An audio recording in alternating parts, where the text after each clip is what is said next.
Недавно, на примере квестовой линии из Садрит Моры, я наглядно показал тебе, что квесты в ТСО не просто затычка, чтобы было, а нечто гораздо глубже. Над ними действительно довольно пристально работают, а для ММО, по моему мнению, это вообще космический уровень. И сегодня в этом небольшом видео я хочу рассказать о еще нескольких маленьких, но интересных побочных заданиях, которые ты можешь найти на просторах Тамриэля в ТСО. А пока поставь этому видео лайк, обязательно подписывайся на канал, чтобы не пропустить новые видео. А мы начинаем. Привет, с тобой Кленарин. Вот за что я люблю хорошие РПГ, так это не за спасение мира, не за эпичные битвы с богами, а за такие вот побочные квесты, которые ты можешь вообще не заметить, если просто пролетишь мимо. Вроде ничего особенного, идешь себе по пустошам Варденфелла, и тут, на тебе, посреди дороги стоит голый заколдованный Норд. Стоит он вон здесь, без штанов, без памяти и с жалобами на ведьму. Тот просит ее найти, и уже через пару минут ты собираешь бутылки, следуя по пути алкогольного запоя. Оказывается, что ведьма вовсе не ведьма, а замученная Данмеркал-алхимик по имени Нериса. Она просто хотела дойти до города Вивик, наняла себе телохранителя для пущей безопасности, а получила пьяного труса, который на ночной стоянке во время того, как бухой ссал в кустах, при первом шорохе гоблинов скинул меч, который та ему купила, и убежал в ночь. Вот Данмерка и метнула в него парализующее заклинание, чтобы в ночи тот не сломал себе шею. А дальше начинается почти романтическая история. Мы возвращаем украденное гоблинами добро, узнаем, как все было на самом деле, а потом наблюдаем сцену, где Данмерка троллит Норда за его героизм и в качестве финального аккорда превращает его в Гуара, чтобы он все-таки довел ее до Вивека. Потому что, видимо, как человек он был плохой телохранитель, а вот как вьючное животное, возможно, и сгодится. И вот в чем фишка, это вообще не главный квест, его легко пропустить. Он не дает тебе эпического меча, не откроет какую-то мегаветку сюжета, он делает нечто другое. Он дает тебе ощущение, что в этом мире есть жизнь. Есть персонажи со своими проблемами, странностями и да, с чувством юмора. Это не просто квест «Убей 10 крыс». Это маленький театр абсурдов, в который ты случайно заглянул по дороге к чему-то важному. Так что если ты думаешь, что побочные квесты это скучно и не обязательно, вот тебе наглядный пример, как можно рассказать целую, смешную, абсурдную, почти трогательную историю, просто поставив голову Норда посреди дороги.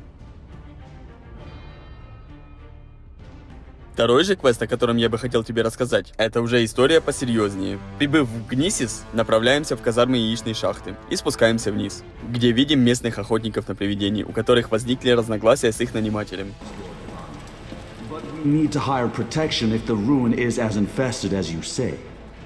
I would employ ghost hunters who can't hunt ghosts. Just find your help and get to work before I change my mind. If only all spirits could be dealt with by simply slashing away at them. По его словам, эти ничего не делают. Говорим с ними, и это просто надо видеть. Я так проорал с доброго Редгарда по имени Шарс, учителя которого давали деньги бедным, еду голодным и одежду голым. А сами, отдав все деньги, остались на улице, заболели чумой и померли. Ну, а точно надо следовать учениям таких учителей? Вторая участница этого трио – Альтмерша по имени Фарвенте Молири, которая верит в каких-то старых богов. Скорее всего, под этим скрывается путь псиджиков, также известен как Старый Путь. И предлагает нам узнать о нем поподробнее за плату. Но обладая навыком убеждения, можно убедить ее рассказать о своей вере. Бесплатно. Ну и как тут без лидера группы? Тео Превет. На удивление адекватного, в отличие от остальных в этой комнате. Договариваемся с ним о том, чтобы быть их телохранителем во время выполнения задания. Также тут находится и их заказчик, который купил землю по низкой цене, и вот это поворот, она дешевая была неспроста. А потому что там, по заявлениям местных эшлендеров, водится крайне могущественный призрак по имени Галгалла, который обладает пугающим свойством вселяться в людей и замещать их личность. Эшлендеры, в лагере которых мы договорились встретиться с охотниками на привидений, предупреждают нас о том, что лучший способ справиться с призраком – это не приводить к нему новые тела, чтобы тот не мог никем завладеть. Пока он в облике призрака, он прикован к месту его обитания, но в живом теле он может свободно разгуливать по миру. Тут же мы натыкаемся на заказчика, который говорит, что уже послал наших Ghostbusters на место выполнения задания, не дав им поговорить с эшлендерами. Так что это делаем мы. Собственно, отсюда мы и узнаем о Галгалле, в то время как наша команда думает, что имеет дело с обычным беспокойным духом. Поэтому спешим предупредить наших горе-охотников. Едем на место и встречаем лидера группы Тео, который жалуется, что заказчик угрожал разорвать контракт, если они будут медлить, так что им пришлось поспешить к месту изгнания духа. Хорошо, что это обычный дух, а не из тех, кто в людей вселяется, говорит он, на что мы отвечаем, что он ошибается, и это именно такой дух. Услышав это, на его лице мы видим ужас. Он рассказывает, что его группа уже один раз с таким духом встречалась, и с тех пор их стало на одного одного меньше. Их друг Лони в тот раз погиб. Он просит нас быстрее бежать к Фарвен, которая сейчас устанавливает обереги от других призраков, которых притягивает Галгалла. Это духи людей, которых он тут и убил. Находим Фарвен и помогаем ей отгонять призраков, пока она устанавливает обереги. После каждой установки руны появляется призрак Галгаллы, который насмехается над нашими жалкими попытками его изгнать и уже выбирает, кто из нас станет его следующей марионеткой. Во время установки третьей руны Галгалла забирает Фарвен в неизвестном направлении. Завершаем установку руны и бежим к команде. Видим, что оберег от духов работает, а Тео крайне полезный член своего отряда. My righteous friend, what are you doing with your hands? It intimidates the ghosts when I stand Can't you like see this. that I'm It furious? tricks them into believing that I'm the one wielding this power. You look like an idiot. Так решаем, что нужно вернуть девчонку из лап старого призрачного деда и не дать ему в нее войти. Oh my.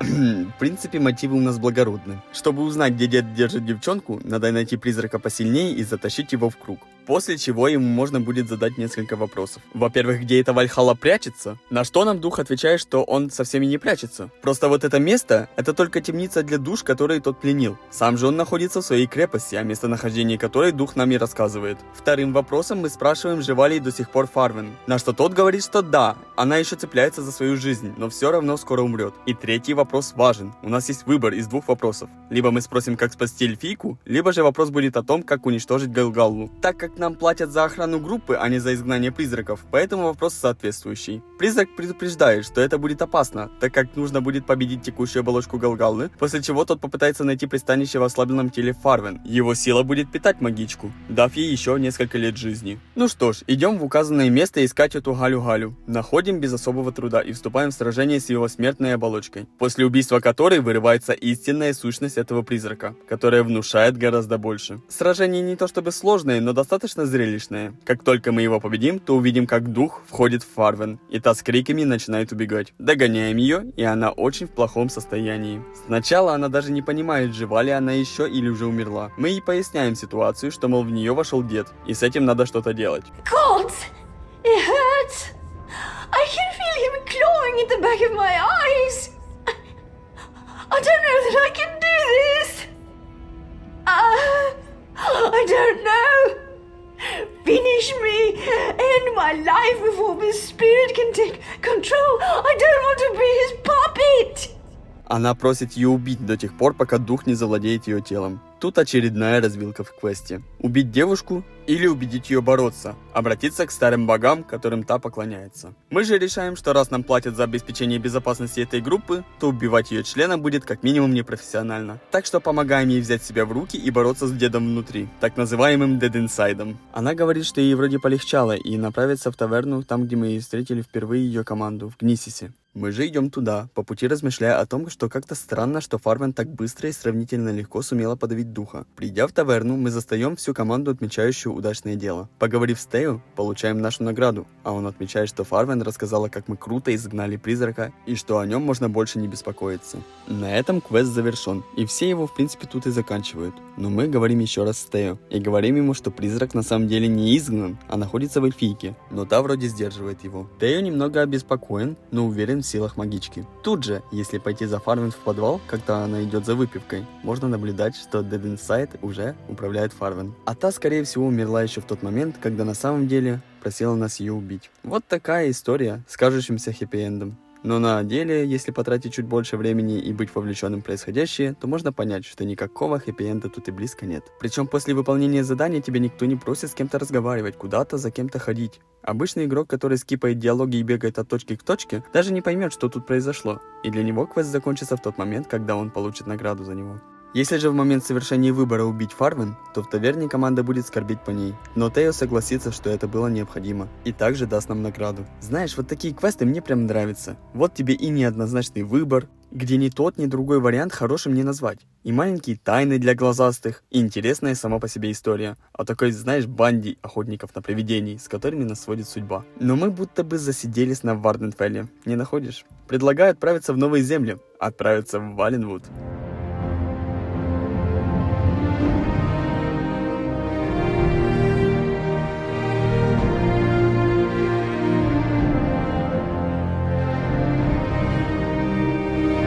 Продираясь сквозь джунгли Валенвуда в регионе, который занят лесными орками, с которыми у босмеров тут не то чтобы мир, дружба, жвачка, мы натыкаемся на шахту, в которой все орки абсолютно мертвы. Пробираясь дальше вглубь и пытаясь выяснить причину всего происшествия, мы замечаем, что с тел мертвых орков вылезают не особо мертвые их скелеты. Упокаиваем это непотребство обратно в землю и бежим разбираться. Пробиваясь сквозь толпы встающих из трупов скелетов, находим странный рюкзак, от которого будто бы исходит магия. Порывшись в нем, среди прочих вещей мы находим топор, который источает фиолетовое свечение, и расписку о покупке. У Босмера Фортера из гильдии магов в Марбруке, городе неподалеку. Идем возвращать топор владельцу. По дороге наслаждаясь местными джунглями после пепельных пустошей Морвинда. Прибыв в Марбрук, кстати, этот город выполнен в типичном эльфийском стиле. Это явно работа не самих лесных эльфов, так как у них жилье это деревья, которые специальной магией изменили их рост так, чтобы образовалась полость, в которой можно жить. Мы же направляемся в местное отделение гильдии магов, где находим Втор и говорим с ним. Хотим его обрадовать, что мы нашли его топор, и, внимание, его реакция. Sorry, not doing any business today. You found it where? Wait, you brought the axe back? It's here with you? Absolutely not. Get it away from here, immediately. I cursed that axe myself. It draws spirits and undead like flies to honey. Of course. I wanted them out of the mine, out of Greenshade. You see what they do to the forest everywhere they go? They cut down everything in sight. Although if you're standing here, I suppose the axe worked. No, that's not necessary. Now that it has served its purpose, I'll simply remove the enchantment. You can keep it. Now, let's see about this curse. Buying, selling. I've got what you need. Done. Good as new. Вот тебе и нестандартное решение маленькой истории, которую ты увидишь, просто забредя в шахту. Этот квест совсем крошечный, но будто бы смеется над всеми этими квестами с фамильными мечами, топорами, луками, которые нас просят вернуть из шахты, пещеры, руин. Это и есть ныне так модная деконструкция смысла этих заданий. Ну а на сегодня у меня все. А если ты досмотрел до этого момента, то обязательно подпишись на этот канал, так как это очень поможет развитию канала и порадует меня. А также ставь лайк этому видео. А если вдруг ты не смотрел историю про двух арганианских рабов дома Телвани из Садрит Моры, то обязательно посмотри, вон по подсказке. И еще одна вещь, которую я хотел бы представить твоему вниманию. У меня есть уже готовый сценарий, где я размышляю о серии The Sims и почему Инзой никогда не сможет с ним конкурировать. Тебе бы было интересно такое послушать? Отвечай под закрепленным комментарием. Спасибо тебе за то, что ты посмотрел, и до встречи. С тобой был Клинарин.